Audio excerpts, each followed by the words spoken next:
Welcome and thank you for joining today's webinar, SolarWinds Breach, Everything You Need to Know.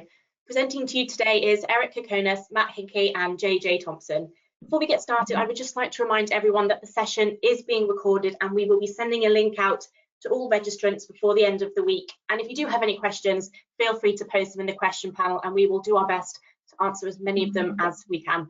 So without further ado, I would like to hand over to Eric. Yeah, thank you so much, and really appreciate everyone joining. I know this is information that everyone's looking forward to hearing. So again, really appreciate you joining. Before I do introduce our two presenters, I just want to provide a very quick recap of the news, as this is, a continually evolving story. So I just want to provide the basics of where we're at as a baseline. So on December 13th, SolarWinds disclosed that hackers had inserted malware into a service that provided software updates for its Orion platform, that platform being a suite of products that are pretty ubiquitously used by all types of organizations, including Fortune 500 firms and the US federal government, to monitor the health of their IT assets.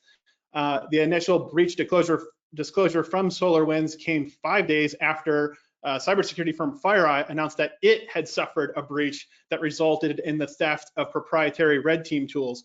Those tools being ones that are used to simulate the attacks of real threat actors to test organizational defenses. So needless to say, this is a big story. It's also coming at an already very difficult time between ongoing COVID fatigue and the issues that causes logistically, between end of year activities, the holidays, and everything else. So we are here to help you through this. We will guide you through it, and we have a lot of resources to help you along the way. I also want to let people know that we understand that you might be coming into this webinar at different stages of your investigation into this threat. So some of you maybe have already performed initial triage and are now monitoring for indicators of persistence. Others of you might just be looking to confirm whether or not you're impacted. And we have resources to help you at every stage, and our teams are available 24/7 should you need any assistance. So if you don't hear something that answers your question today, please let us know. We will have a Q&A at the end of the session to answer questions, but again, feel free to reach out to us. We are here to help you through this. I mentioned that we have some resources that are already available. So at news.sophos.com, we've got a handful of resources. Our SolarWinds Incident Response Playbook, this is for if you are conducting that initial investigation and triage phase, that is going to give you the tools and the walkthrough to go through that process yourself. Again, if you hit something along the way where you need more insight, more feedback, more assistance, do let us know.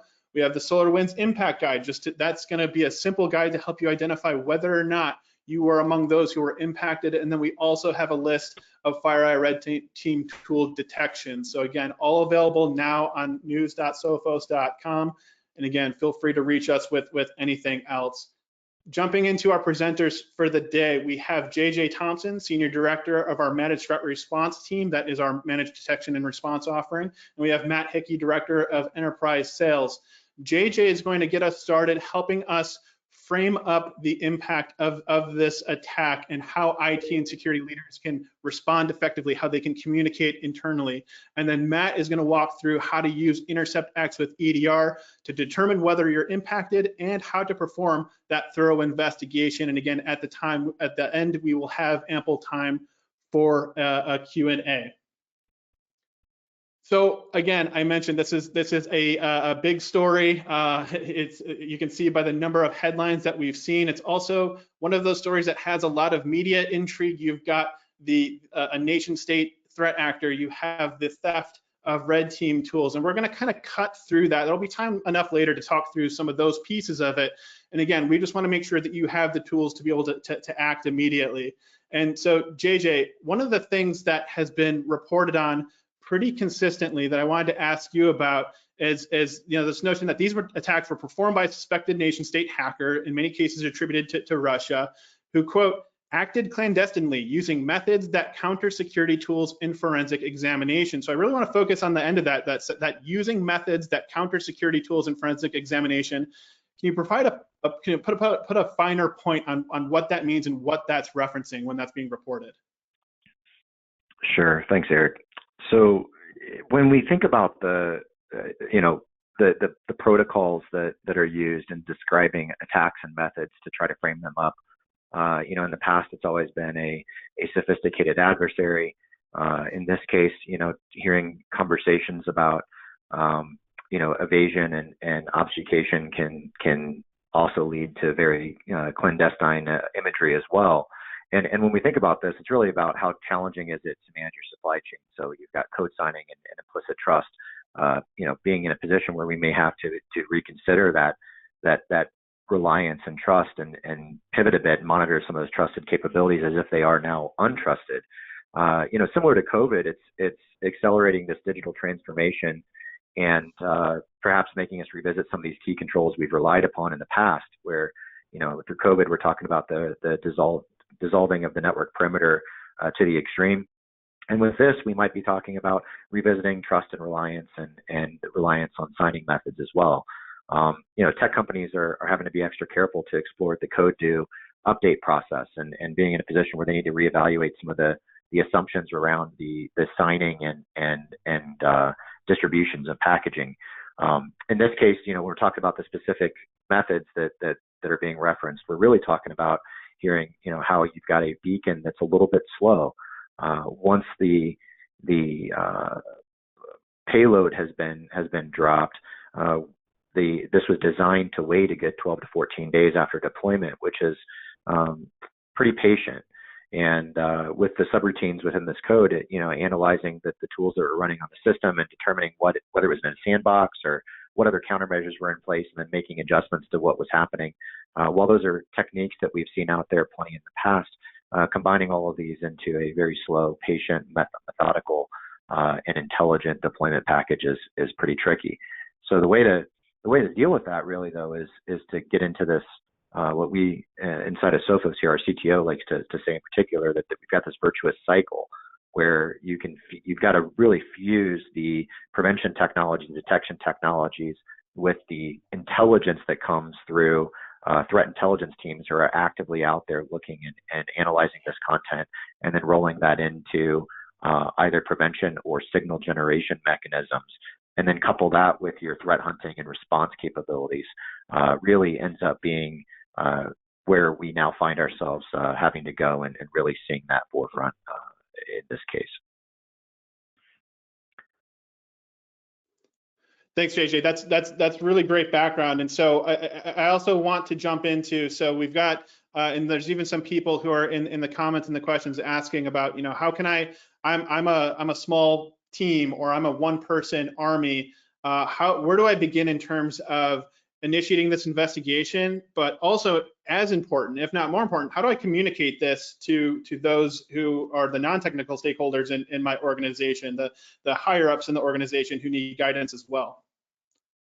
Yeah, that's a really common question, and it's really tricky, especially when this is out there. And in our mid-market organizations, enterprise organizations, you're seeing this stuff get thrown around significantly. The IT teams, board members are really breathing down everybody's neck right now to make sure that they understand what this could be from an impact perspective in that environment. So I'm picking up a little bit of an echo. Is that something you're hearing, Eric? You're coming in clear to me. All right, fantastic.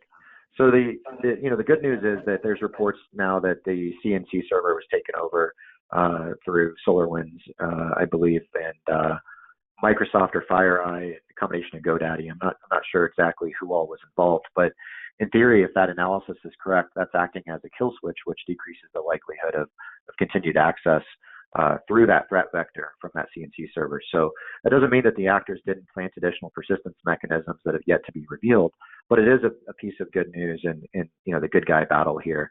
And from a defender's perspective, it's nice to see that collaboration and proactiveness.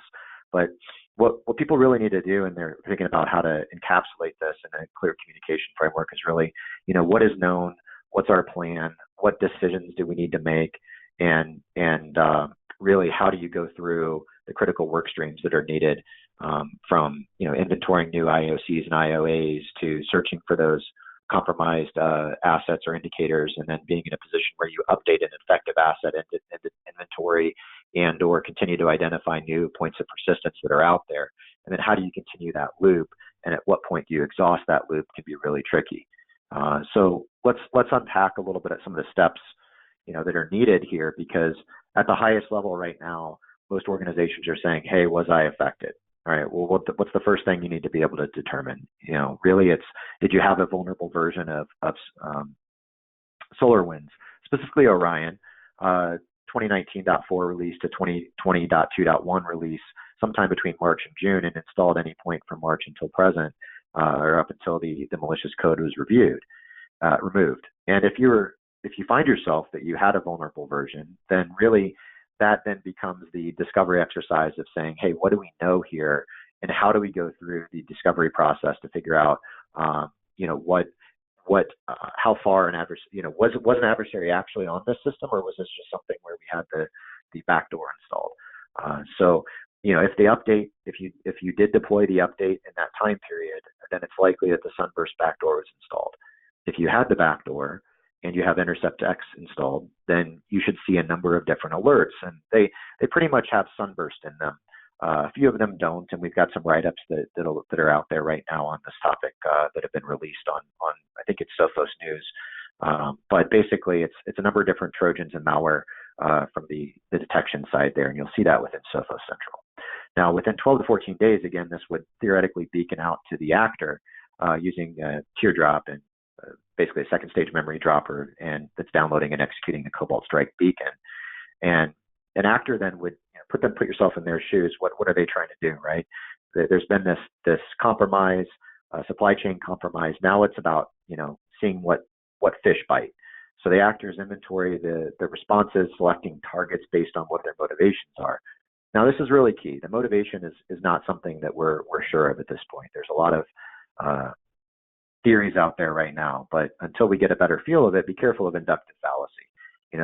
If your compromised environment was of interest to the actor, then they were going to go in and access through that back door and use various living off the land techniques or other traditional tools to move laterally throughout the network to identify targets of opportunity. Targets of opportunity will depend on what they were looking for, and that's based on their motivation. But some of that lateral movement's been really, really tricky. So, for example, there's some SAML and Azure AD tricks that were being followed for persistence and access to emails, and basically once a victim's on the network, an actor's preferring a light malware footprint and uses legitimate credentials to go through and inventory that environment. And those were often different than those that were used for remote access. And so looking at how somebody could do this, really you're talking about misuse of legitimate credentials, which is exceptionally challenging for most organizations to identify. And with the use of SAML, then you're in a position where tokens can be used to impersonate individuals and accounts within those organizations. So that gets really complicated to identify and detect. And so really what this is about is really doing a multi-pass method at understanding, did you have the vulnerable software?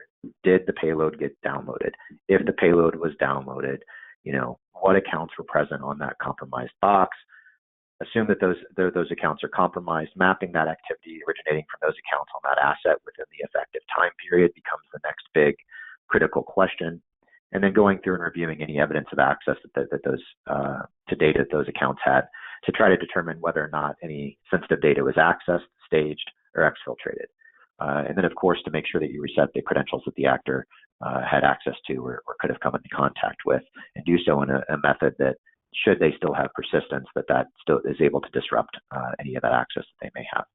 So that's kind of how it all boils out, Eric. At the end of the day, it's really two options: conduct the investigation yourself, or if you want help, we have the Sophos Rapid Response Team. And either way, you've really got to follow an investigative framework and make sure you iterate through.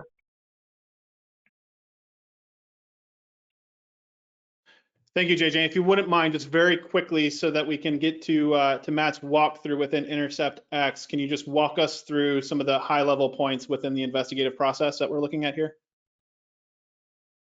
Yeah, sure. So, do you happen to have the investigative framework slide up? Yep, that's what's up now. Fantastic. All right. So yeah, effectively the multi-pass method, basically, you're taking any of the queries and questions that you're trying to sort out. You're turning that into queries that can be run inside of the operating environment through InterceptX with EDR and other capabilities. Being able to then run those queries and identify whether or not, let's say, okay, yes, we have the we see that we did have a vulnerable version of the software. Here's the query that we ran. It resulted in us having the 2019.4 release, for example. Okay, great. Then the next step is to identify whether or not the Sunburst backdoor was installed. All right, great. Did we see those InterceptX detection names in there? There's two pieces, and they're named differently with the Sophos capabilities and backend from the threat intel team. One grouping of them is based on the compromised SolarWinds. Then the second part of it is that for any of the second stage backdoors that we are aware of, we also have those detections in there as well. Those Sunburst and Trojan agent detections are driven really by the persistence and capabilities of that software that's there being detected by our technology set. Once you've identified that, then you're going to want to come back contextually and supplement those detections with any adjacent information or adjacent signals, and then loop back through until you've come to the end of your investigation path. Very good, thank you. And seeing a lot of questions around how this can be done in InterceptX with EDR. So perfect time to kick things over to Matt, who will provide the walkthrough within the platform. So Matt. All right, great. And I'm just waiting to be able to share my screen here. And let's see, show.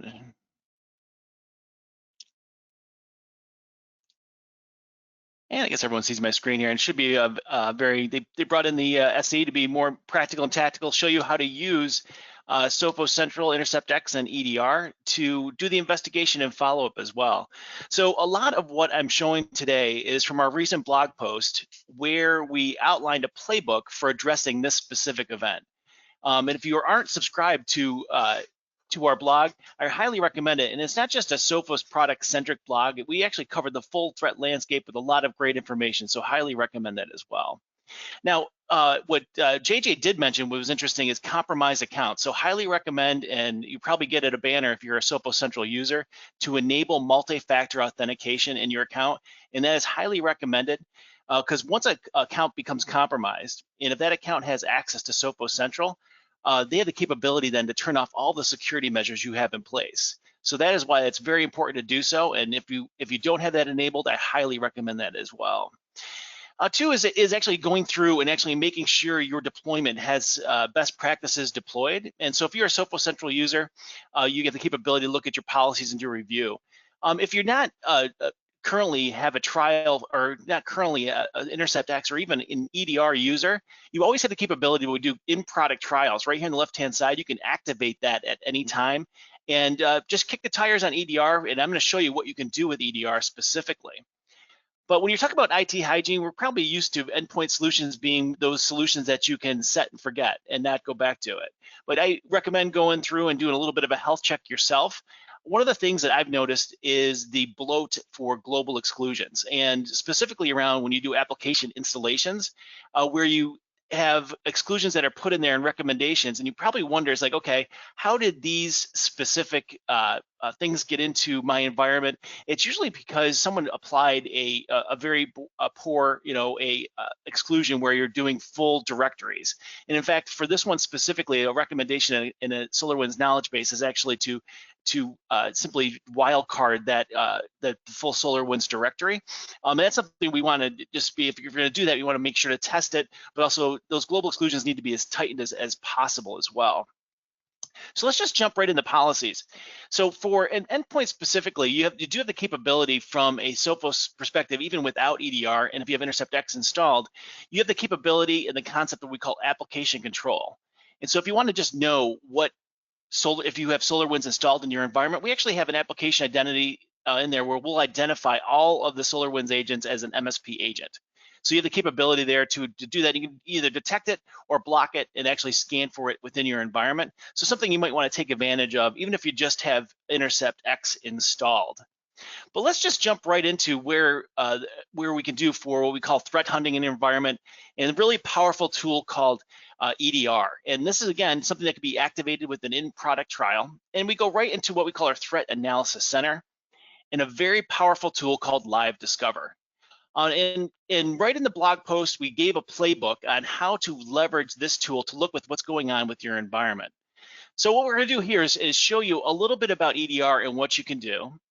So this one specifically, we have a deployment number of devices within it. We're just going to keep this a little bit smaller to keep the queries a little quicker to respond. We don't want to query a full domain here because you just take a little bit of time for this environment.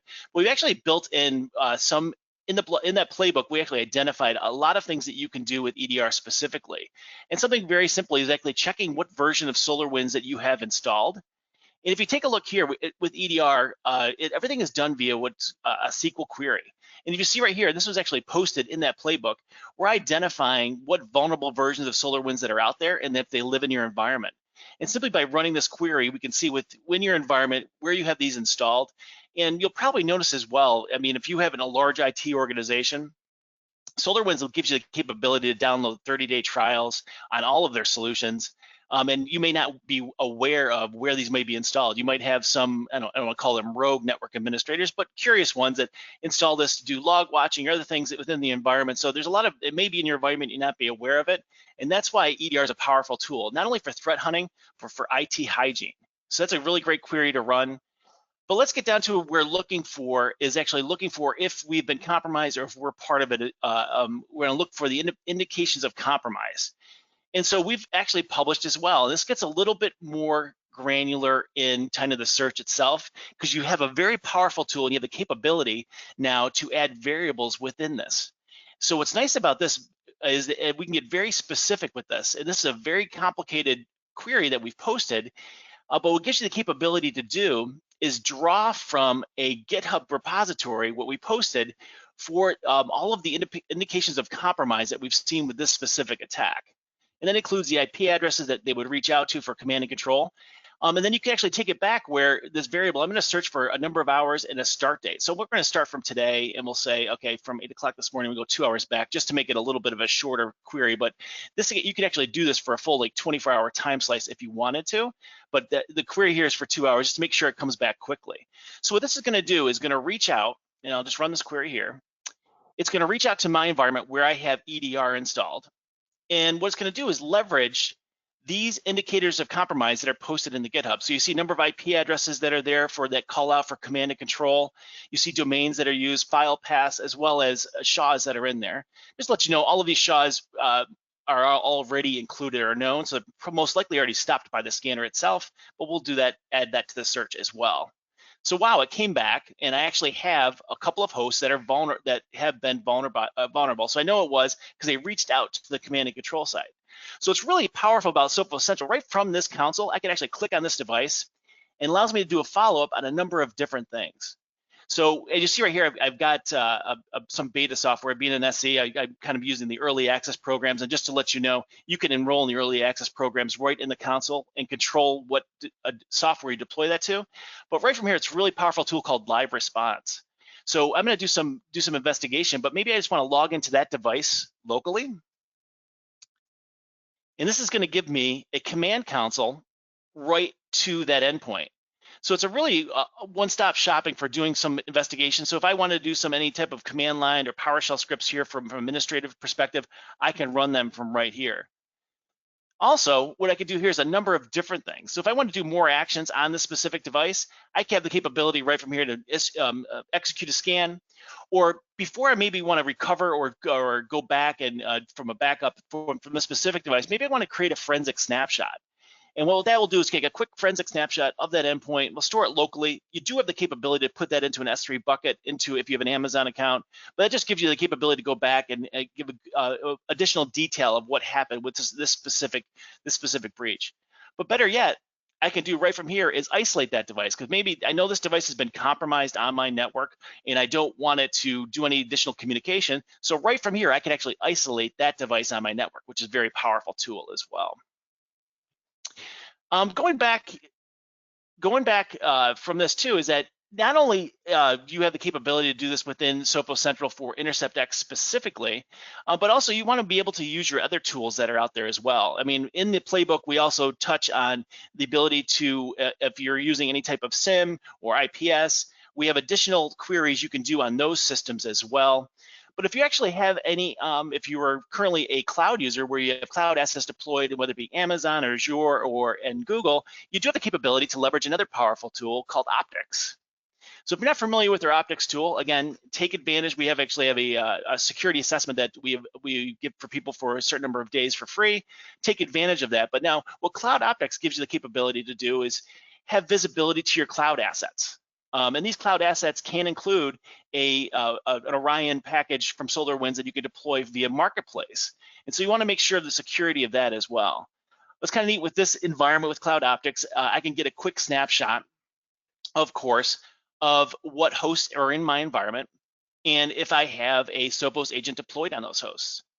So what's nice about that is I can actually know now I can go back and leverage my EDR tool to query those hosts. So that gives me the capability to look for those IOCs and pull them into my searches on the network itself.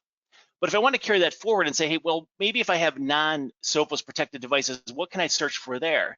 Well, what's kind of nice here is that I can actually take those searches using those same IOCs from IP addresses. I can see if any device within my network has been compromised and was reaching out to contact a command and control server. So it's a really simple command I can do here, just searching for that. Now it's going to go through and see if there's any devices within my EC2 instance that reached out. And as you see right here, I have a couple here that have actually reached out. Gives me the IP address, and now what I can do is actually log into those devices for further remediation. So keep in mind, a lot of what I showed you with the EDR may seem complicated, may seem something that is something you're gonna have to learn how to do. I don't want to. We have a lot of valuable resources. The community pages are one of them, of course, but also we do have the capability then to offer this via our MTR services. So our MTR services will be doing this for you. So if you don't have the staff on hand, you do have the capability to leverage that service as well.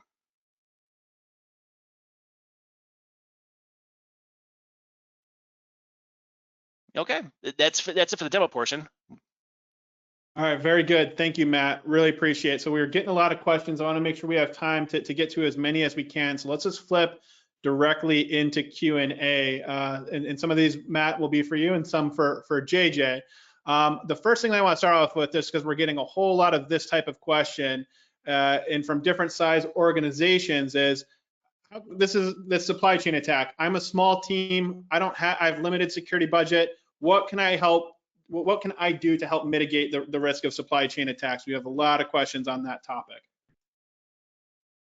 Yeah, that's really a tricky one. So at its foundation the first is to avoid being in a situation where there's blind reliance, and that's really tough to do. It's cliche to say, but trust but verify is rearing its head here. So when it comes to supply chain attacks, the idea would be that you need to target some of your threat hunting hypotheses around making sure that you are doing investigations on a regular basis to determine whether or not you are seeing any anomalous behavior coming from some of your trusted applications. That's a lot to do. It's really hard to then pick which ones to do. It's hard to figure out which ones to do in what kind of a timely manner, what frequency of analysis, and who's going to do that. But that definitely is an opportunity that teams need to explore as they look at their key controls and adjustments to the key controls post this incident. Thanks, JJ. Another question that's come up a couple of times is also, were cybersecurity companies able to detect this prior to SolarWinds notification, or were they only able to do it after? And if after, why? Yeah, that's a good question too. And I mean, that's a very broad question that can apply in a variety of different means. What types of trailheads were there? What types of signals were present in the different attack vectors that were used? Let's start with the primary ones. Being able to determine whether or not code was malicious when it was signed correctly is a real challenge. So that's one that I think teams really need to let themselves off the hook for is that, we've really relied on code signing as a key control, and I think we need to continue to rely on code signing as a key control. We just need to double check it. Beyond that, it gets fairly complicated. Eric, did they have any particular drill-in areas around that question, or was it high level? More high level, just around the concept of the way this attack was launched. At what stage could it have been caught by tools? Again, we talked at the top about how the particular methods for this attack that were employed were designed specifically to circumvent a lot of your typical security controls. So what were those things, and how do you mitigate against that? Yeah.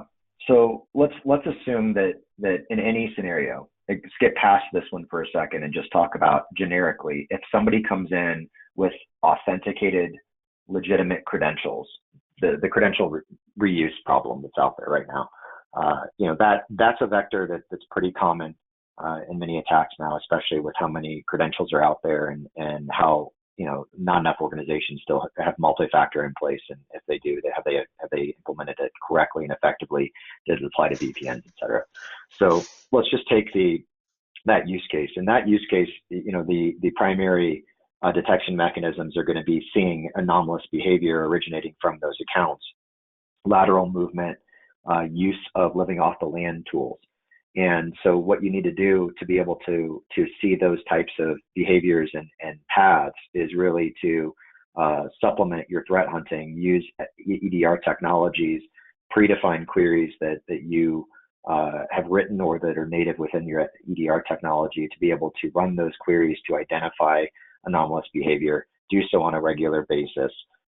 Obviously, there's been a lot of time that's elapsed between the initial reports out there to now. This doesn't need to be something that's happening every 10 seconds, but it is something that needs to be done on a regular basis.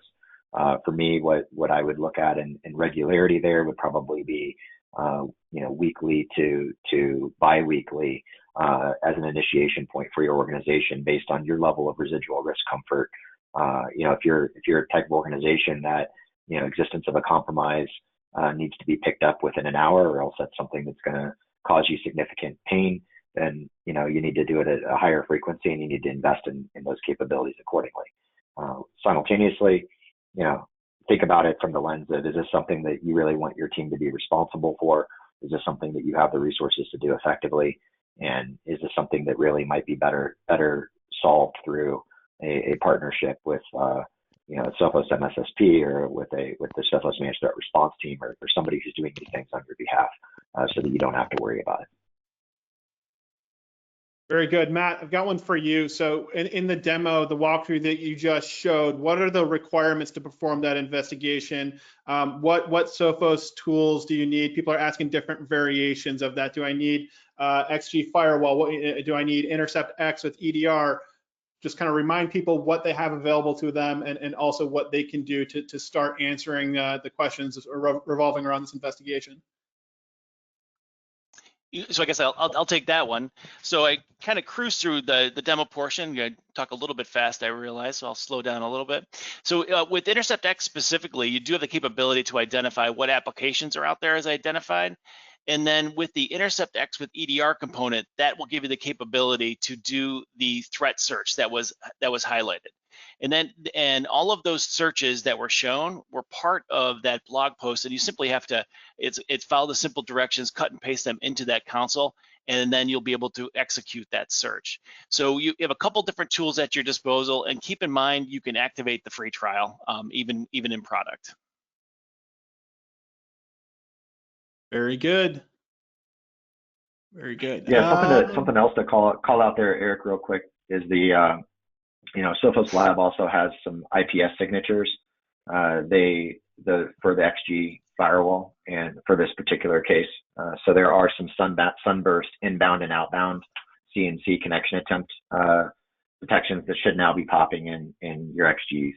And make sure that your XGs are set up to be working with Central, and that you are keeping an eye out for these new detections. Again, you can search those detections for something that says sunburst.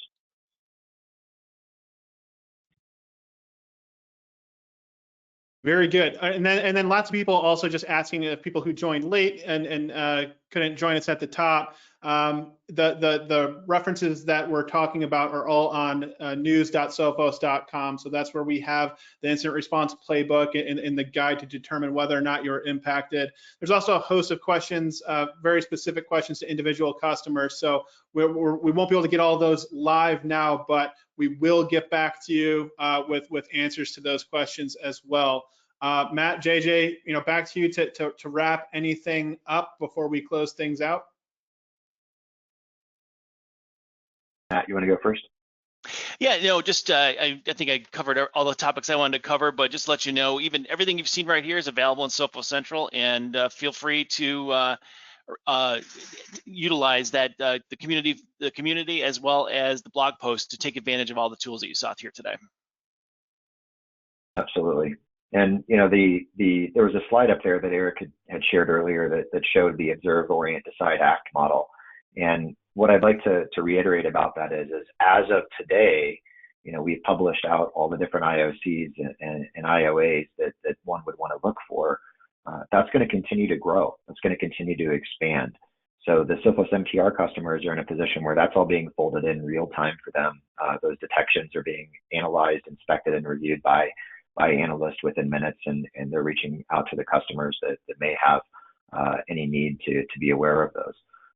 If you are not part of Sophos MTR right now, then being in a position where you need to consistently be monitoring these blog posts, keep an eye out from FireEye, from SolarWinds, from Sophos about the different IOCs and IOAs. Make sure that those are being rolled into your own investigative processes in a timely manner, because as the world is looking into this and all the different investigative teams are on it, they're all sharing information, intelligence, so that everybody can get better, faster together. So make sure that you're keeping appraised of all those new developments and rolling those indicators into your detection mechanisms and prevention mechanisms as fast as possible. Certainly, yeah. In any case, when situations like these, the situation does continue to evolve, and one of the great things is that there's a great deal of transparency between the vendors who are involved in this. So do keep following the news that we're releasing on this. We'll continue to keep you updated. And we will get back to you. If we didn't get back to a question that you had in the Q&A, we'll make sure we get back to you individually. Thank you all again for joining. This webinar is recorded. We will make it available once we wrap up here so that you can see the demo again and walk through it again. If you have additional questions after that, please do reach out to us, and we are more than happy to help. Thank you.